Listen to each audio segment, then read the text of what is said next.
Kecil sekali ibu kota kerajaan Dharmasraya ini. Lebih cocok sebagai kota Kademangan. Ya, bisa dimengerti. Sebab kerajaan Dharmasraya sudah jauh merosot.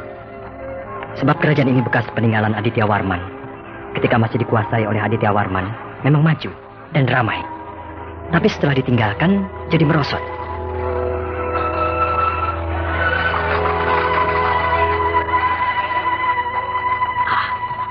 Lebih baik aku mencari kuda dan terus saja menuju ke Pagaruyung.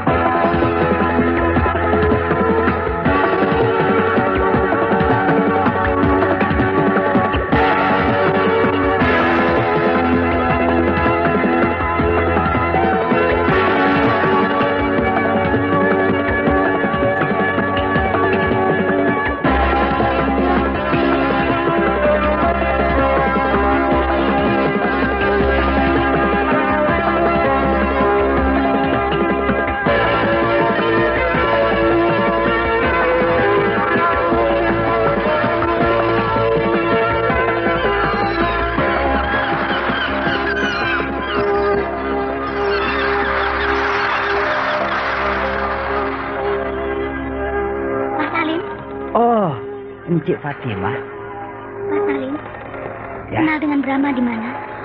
Di sini saja, Cik. Dia bercerita apa saja pada Pak Salim? Tidak cerita apa-apa, Cik. Tidak pernah menceritakan asal dari mana dan hendak kemana? Ya, pernah juga cerita sedikit. Nah, apa ceritanya itu? Dia sedang mencari musuh besarnya. Musuh besar? Ya, katanya musuhnya itu telah membunuh istrinya. Istrinya dibunuh? Ya, katanya begitu. Dan musuhnya itu melarikan diri ke Pagaruyung. Ke kerajaan Pagaruyung? Ya, begitu, Cik. Kalau begitu, dia pergi ke Pagaruyung. Pasti begitu, Cik. Dia sangat mencintai istrinya, sehingga menempuh perjalanan jauh. Laki-laki seperti Brahma memang jenis laki-laki yang sayang pada istri. Alangkah bahagianya kalau jadi istrinya. Ya, Cik, jodoh mati dan lahir, semuanya Tuhan yang menentukan. Iya. Encik juga nanti pasti akan ketemu jodoh yang Encik cintai. Iya. Oi, daratan! Nah, itu, pengawas berteriak. Kita sudah sampai, Cik. Sampai di Jambi. Ya, kita sampai di Jambi.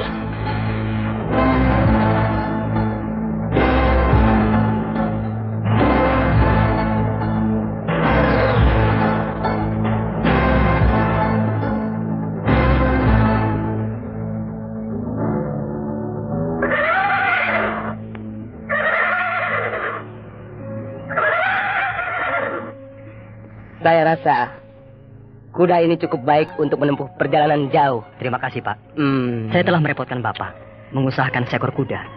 Tidak, Nak. Sebab teman saya di sini banyak yang memelihara kuda. Iya.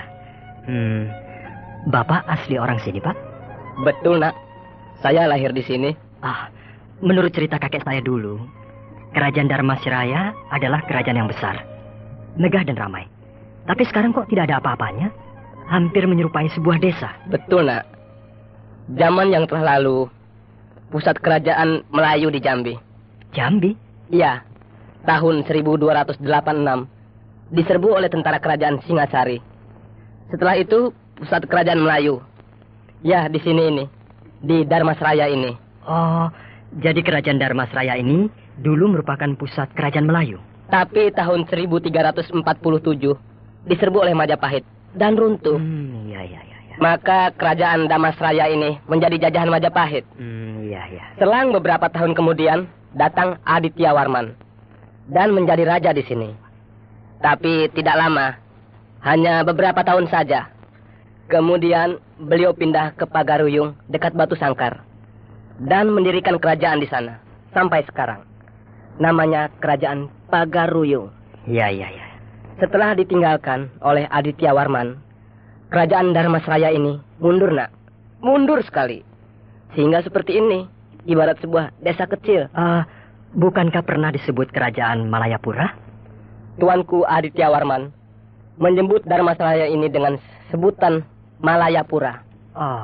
Lalu apa alasannya Tuanku Aditya Warman meninggalkan tempat ini, lalu pergi ke Pagaruyung? Katanya kurang cocok, Nak. Kurang cocok untuk menjadi sebuah kerajaan yang besar. Iya. Baiklah, Pak. Supaya tidak kemalaman di jalan, saya mohon diri. Iya, nak. Selamat jalan ya, nak. Hup, ya.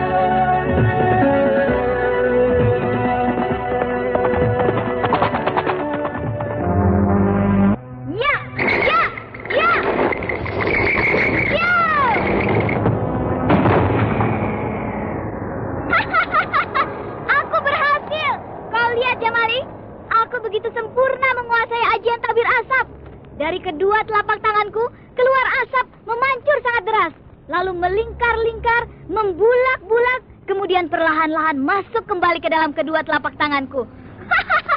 Siapa yang terkena semburan asap dari tanganku akan mati lemas. Hei, kenapa kau tidak gembira, Jamali? Terus terang aku kagum terhadap ketekunanmu di dalam mempelajari ilmu kedikjayaan. Dan otakmu sangat cerdas. Hanya dalam waktu yang tidak lama, kau sudah sempurna menguasai ajian tabir asap. Tapi sayang, ilmu itu ilmu sihir. Alah, apa bedanya ilmu sihir dan ilmu yang bukan sihir? Ilmu sihir dipengaruhi setan. Hawanya jahat dan merusak. Tapi ilmu yang bukan sihir tidak jahat. Kau pikir ilmu kedikjayaan itu tidak jahat? Contohnya Brahma. Dia punya Aji Bayu Bajra, yang merupakan ilmu pukulan angin topan. Ilmu itu merusak. Pohon-pohon dan rumah-rumah roboh dan hancur. Nah, kan jahat juga. Itu hanyalah merupakan wujud dari akibat yang ditimbulkannya. Tapi orangnya tidak dirasuki nafsu iblis, bukan? Siapa bilang? Kau pikir Brahma tidak dirasuki nafsu iblis? Mengapa dia membunuh Tumenggung Bayan? Iya, dia menjalankan perintah raja. Tumenggung harus dihukum mati, dan Brahma yang harus menjalankan hukuman mati terhadap Tumenggung Bayan itu. Tidak ada bedanya dengan satu regu pasukan keraton yang harus melaksanakan hukuman mati terhadap seorang penjahat yang sudah dijatuhi hukuman mati. Nah, pasukan tentara itu hatinya sama sekali tidak dikuasai oleh nafsu setan yang sesat, tapi hanyalah menjalankan tugas semata-mata. Lain tidak? Tidak juga, Jamali. Para pendekar yang katanya berhati mulia, banyak yang membinasakan musuh-musuhnya. Nah, berarti mereka juga dikuasai nafsu setan. Lasmini, mereka membunuh karena menumpas kejahatan. Semboyan mereka ialah lenyapkan angkara murka dari muka bumi. Nah, mereka membunuh dengan alasan menegakkan keadilan dan kebenaran. Tapi aku bukan penjahat, bukan? Iya, memang. Alasan pertama mengapa kau bermusuhan dengan Brahma, karena Brahma membunuh tunanganmu. Lantas, kau balas dendam. Ya, hal itu aku anggap wajar. Sebab kau sakit hati. Tapi yang aku sesalkan, perkembangan pribadimu, di mana kau mulai mengalihkan perhatianmu kepada ilmu sihir. Sehingga aku lihat lambat laun, jiwamu mulai dipengaruhi oleh watak buruk. Hei, enak saja kau menuduhku. Salah satu contoh ya, kau menyebarkan fitnah bahwa Brahma ingin kawin dengan kau, mengejar-ngejar kau, dan mau memperkosa kau. Nah, apakah itu bukan perbuatan yang jahat? Kau tidak bisa menyelami perasaanku, Jamali. Hatiku hancur. Aku sakit hati. Masa depanku berantakan karena Brahma. Nah, tidak bolehkah aku membalasnya dengan sedikit kejam? Kau katakan sedikit kejam? Kau salah, Lasmini. Fitnah itu rajanya kejam. Terlalu kejam. Nama Brahma jatuh, namanya menjadi jelek, dan sebagainya. Aku sudah berusaha untuk mengalahkan dia, tapi tidak berhasil. Nah, bukankah aku berhak mencari daya upaya untuk bisa mengalahkan Brahma? Iya, benar Lasmini. Tapi jangan menghalalkan cara. Maksudmu? Iya, belajarlah jenis ilmu kedikjayaan yang baik, yang berasal dari golongan putih. Bukan belajar ilmu sihir. Tapi yang paling bagus ialah bersahabat dengan Brahma. Apa? Bersahabat dengan Brahma? Kau sudah gila, Jamali. Lasmini, kita sudah tahu benar siapa Brahma, bukan? Dia benar-benar seorang satria. Satria Madangkara yang tulen. Aku yakin, kalau kau menjumpai dia, lalu kau minta ampun, pasti dia akan memaafkanmu. Selanjutnya, bersahabat dengan dia. Ingat Lasmini, bersahabat dengan orang baik akan banyak mendatangkan keuntungan. Tetapi sebaliknya, bersahabat dengan orang jahat, ya, kau akan hancur. Tidak, Jamali. Aku tidak mau mengkhianati arwah tunanganku, Tumenggung Bayan. Aku tidak sudi bersahabat dengan orang yang membunuh tunanganku. Arwah Tumenggung Bayan akan mengutuk aku. Terserah kau.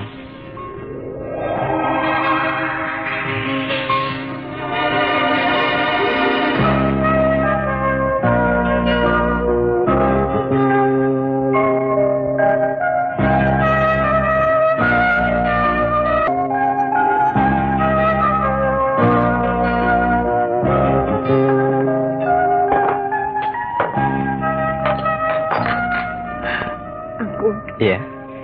Anak kita. Fatima? Ya, keadaannya semakin mencemaskan. Lupa makan, mengurung diri terus di dalam kamar. Anak itu benar-benar jatuh hati kepada Brahma. Ya, aku kira hanya suka biasa, kesukaan jiwa remaja. Tapi ternyata hatinya amat terpaut kepada Brahma. Habis mau bagaimana lagi? Brahma sudah punya istri. Ya. Memang benar. Laki-laki sudah biasa punya istri banyak. Apalagi raja. Punya selir sampai belasan. Tapi Brahma bukan jenis laki-laki yang begitu. Dia sangat setia kepada istrinya. Aku juga tidak rela kalau Fatimah dimadu. Jangan. Kasihan. Ya, itulah. Aku jadi bingung, Angku. Ya, cobalah dihibur. Pelan-pelan saja. Lama-lama juga akan lupa kepada Brahma. Ya.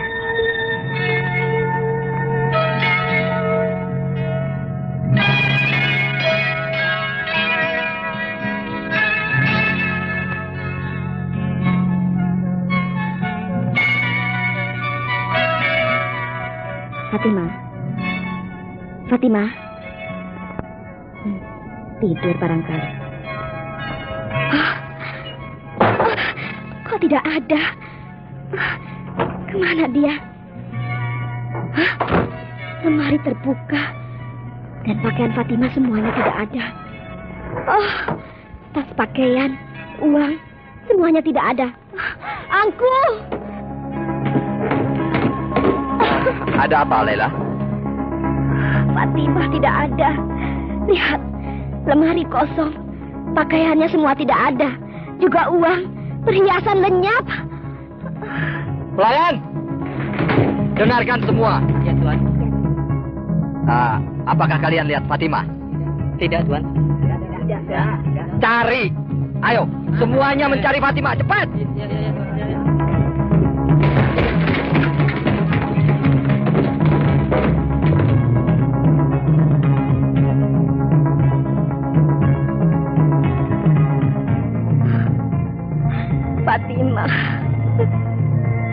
Fatimah, kau pergi kemana? Jangan cemas, Lela. Aku akan menyuruh orang-orangku mencari Fatimah. Kalau perlu sampai ke ujung jagat, aku akan membayar perkumpulan pendekar. Mereka harus menyebar ke seluruh negeri. Fatimah harus diketemukan. Ya. Tuan? Ada apa, Salim? Mungkin apa? Mungkin Encik Fatimah pergi ke Darmasraya. Apa? Pergi ke Darmasraya? Ampun, Tuan. Saya telah menceritakan tujuan Nak Brahma yang sebenarnya kepada Encik Fatimah. Sebab Encik Fatimah dengan menangis minta saya terus terang bercerita tentang Brahma. Saya sangat iba melihat kesedihan hati Encik Fatimah. Lalu saya ceritakan bahwa Brahma mau pergi ke Damasraya, bahkan akan terus ke Pagaruyung. Tuhan, betapa kasihan kau, Fatimah. Fatimah, anakku. Kenapa kau mencintai laki-laki yang sudah beristri? Salim. Ya, Tuan. Panggil Nakoda dan Latandang, kepala pasukan pendekar. Baik, Tuan. Semuanya harus dikerahkan untuk mengejar Fatimah.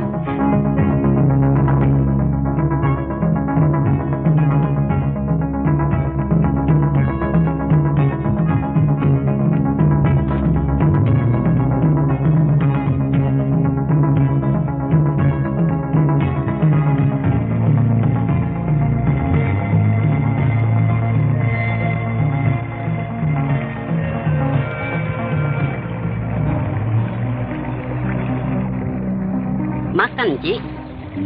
Makan lanci supaya tidak masuk angin. Ya, simpan saja di situ. Iya, Nanti Ci. aku makan. Ya. Sudah 3 hari kita menyusuri sungai Batanghari ini. Dan saya lihat Enci tidak mau makan, hanya makan kue saja. Itu pun cuma berapa potong kecil dan minum air saja. Kalau naik perahu berhari-hari, harus makan supaya kuat terhadap serangan angin, hawa sungai yang dingin.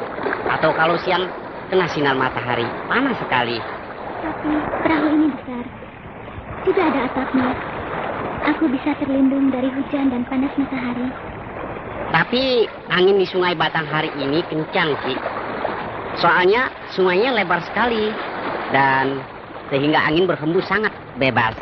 Saya padahal sudah jadi tukang perahu belasan tahun. Kadang-kadang sakit juga. Apalagi Enci Fatimah kan yang baru kali ini menempuh perjalanan jarak jauh naik perahu. Berapa hari lagi kita sampai di Dharmasraya? Kalau perjalanan kita lancar, 10 hari lagi juga sampai. Ke Dharmasraya, Enci Fatimah akan menjumpai siapa? Sanak kerabat?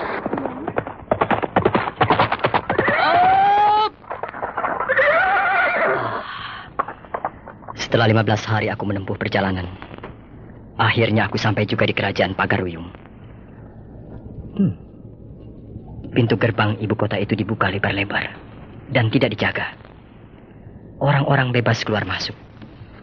Berarti kerajaan Pagaruyung ini dalam keadaan aman. Ya, baiklah. Tidak usah memacu kuda. Berjalan perlahan-lahan saja.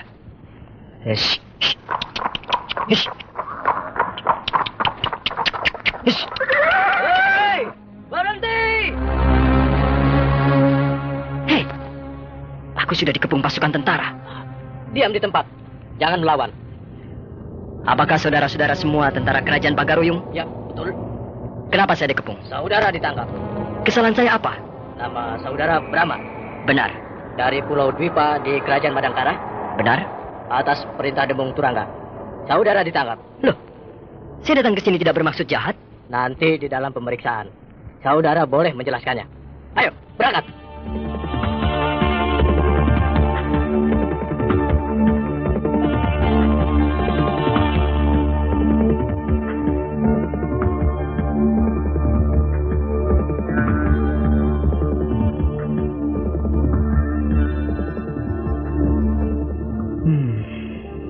Nasibku ini aneh. Tempo hari ketika aku baru datang di Kukang, langsung ditangkap dan dijebloskan ke dalam penjara. Sekarang di sini, baru saja tiba di muka pintu gerbang kerajaan Pagaruyung, juga ditangkap dan dijebloskan ke dalam penjara. Tidak akan salah. Pasti perbuatan Lasmini. Sebab seumur hidupku, baru kali ini aku menginjak tanah bumi Pagaruyung. Jadi orang-orang di sini tidak ada yang kenal denganku. Tapi tentara kerajaan itu tahu namaku dan tahu asal-usulku. Jadi jelas, Lasmini lah yang memberitahukannya kepada mereka. Sebab Lasmini melarikan diri ke sini, menjumpai kenalannya, seorang pejabat tinggi kerajaan Pagaruyung. Dan orang itu berasal dari Majapahit.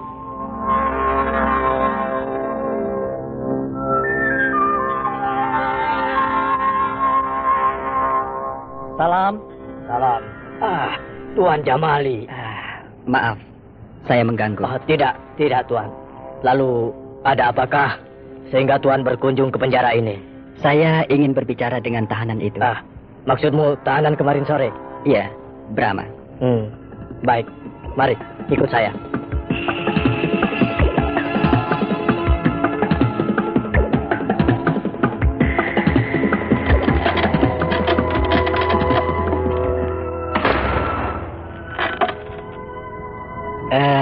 Selamat siang, Satria Madangkara. Hei, bukankah kau? Iya, aku Jamali, sahabat Lasmini. Iya. Aku ingat sekarang. Selamat siang, sobat. Tuan Kepala Regu Penjara, Tuan boleh pergi. Biarkanlah saya dan Brahma berbincang berdua. Baik, Tuan Jamali. Tapi maaf, pintu ini akan saya tutup kembali. Terima kasih, silakan.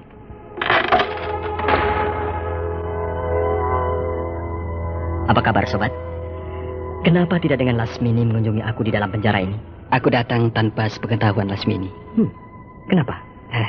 Sebab aku ingin kita berbicara berdua saja. Ada yang penting rupanya? Ya, sangat penting. Cepat katakan. Sebab aku punya sebuah pertanyaan yang maha penting untuk kau. Kalau begitu, kau saja yang bertanya lebih dulu. Kenapa harus begitu? Ya, mudah-mudahan pertanyaan kau dapat membuka jalan bagiku untuk memulai pembicaraan kita.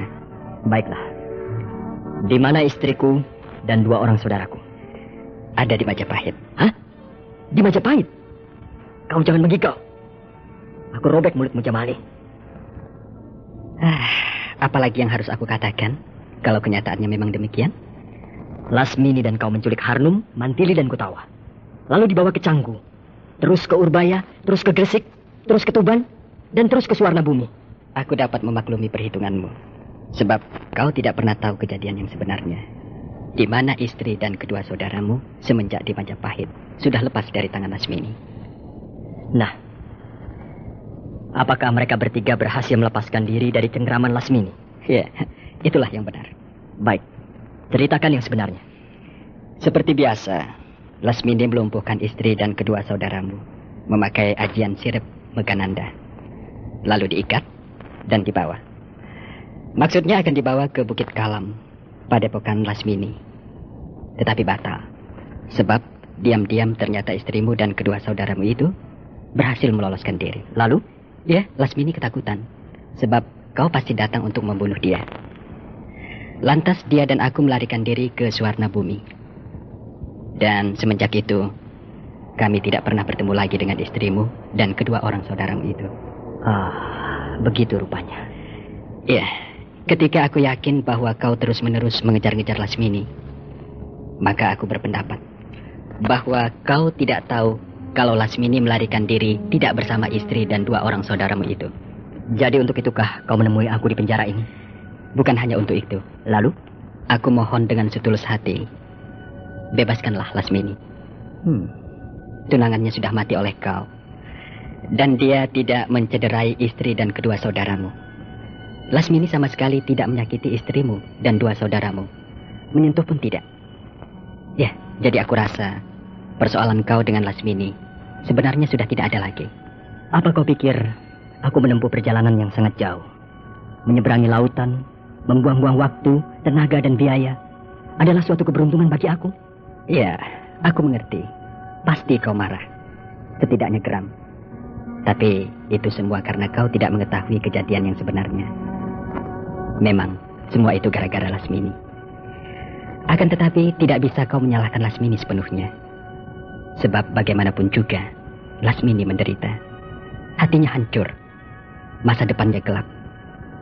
Nah, tidak adakah perasaan iba di hati kau? Di mana kau mau memaafkan Lasmini? Aku tidak pernah benci kepada Lasmini. Apalagi dendam. Sama sekali tidak.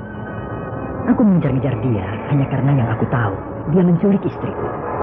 Aku akan membebaskan Lasmini.